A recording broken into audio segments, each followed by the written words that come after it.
नमस्कार दर्शक बंधु मु त्रिलोचन नायक। आज आम जाना अगस्ट मास बिछा राशि व्यक्ति विशेषों किपरि अगस्ट मास बिछा राशि लोक मान बहुत भल होगा जाऊँगी। योजनाबद्ध कार्यगुड़िक निश्चिंत समाप्त हो।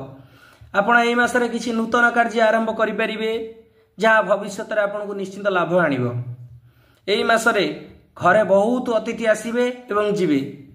आतिथ्य आपण को लिभेक पड़ो। यही मसरे आउरी मध्य किसी बड़ बड़ दायित्व आपण ऊपर आसीपे। मसरे चाकरी करुवा व्यक्ति माने यही मसरे अधिकारी भल समर्थन पाइबे। आपण पदोन्नति भी पाइपारती। आपणकर कार्य जहाँकि दीर्घ समय धरी अटकी रही यही मसरे ता निश्चिंत समाप्त हो।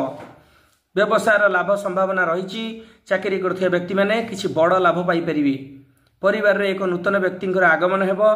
यही मसरे घरे शुभ कार्यकलाप संभावना रही। तेणु आपण को अनुरोध आपण कौन सी व्यस्त विव्रत हूँ ये मास आपंकर निश्चिंत भलरे कटिबो। जदि आपण को आमर यही कथा चैनल भल लगुए तो आप सब्सक्राइब करूँ जहाँ संपूर्ण मागणा अटे। कौन सी पैसा दबा पड़ोनी। लाइक भी करूँ शेयर करवा। आपण मन को यदि भल लगुच शेयर करूँ आपणकर सांगसाथी मानी। तो रोचु नमस्कार।